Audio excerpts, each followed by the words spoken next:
Welcome to episode 13. If you've been wondering how I've been uploading videos with such consistency, this is one of the big reasons.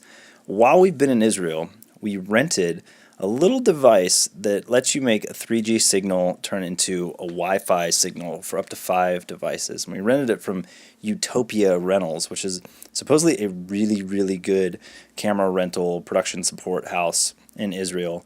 And the box works really good. I tend to think of Israel as a highly segregated country, and I thought that these giant concrete walls separating Palestinian territories from the rest of Israel would be a lot more common, but we haven't seen too many of them, and this one that you're seeing now is actually 10 years old. But I thought that we would be going through checkpoints all the time, and this trip is the first time that we ever encountered one. I don't know what our guide, who works for the Israeli Antiquity Authority, shouted at them, but they let us right through. One of the greatest things about working in documentary television is all of the access I get to places that I would never get to go to otherwise. This is a warehouse full of antiquities that have been found by archaeologists working in Israel. One of the people working with us described it as an IKEA, and it really is just shelves and shelves and shelves of priceless artifacts, that some of which are over 2,500 years old. These ossuaries, or bone boxes, for example, are from the 1st century, so they're over 2,000 years old, and these symbols you see are the ancient Jewish symbols. And if you remember, James Cameron claimed that he had one of these that had Jesus' bones in it, and it said Jesus, daughter of Mary, but the archaeologist we were with was pointing at all these different inscriptions written in Aramaic, and he was like, this is Yeshua, this is Yeshua, this is Mary, this is Mary, this is Mary. Those were very common names back then. Really cool to see all of these. Next, we went to the Rockefeller Museum in Jerusalem, and zoop, through the back door again. Didn't really get to look around because we were just there to shoot an interview, but it was a really beautiful museum full of cool antiquities. And this is interesting. In the '67 war, Jordanian soldiers occupied this place, and what you're seeing are all bullet holes left behind because they were fired upon, and I guess the Israeli soldiers eventually took it back over. But it's crazy that they didn't patch these. I mean, it looks like some really fierce fighting went on.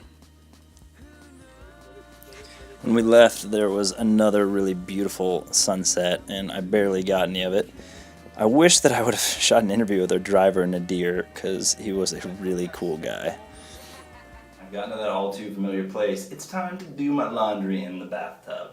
I've taken a bunch of these little sample bottles of shampoo and body wash and conditioner, whatever I've got, I'm throwing in this bathtub. I'm making a stew of my laundry because I've been wearing the same clothes, not same clothes, the same jeans for 7 days. I thankfully have not had to wear the same shirt twice, but I've got one pair of underwear left, no socks left, and all of my jeans have at least 5 days on them, which is my absolute limit. So, let's make some clothes soup in the bathtub, shall we?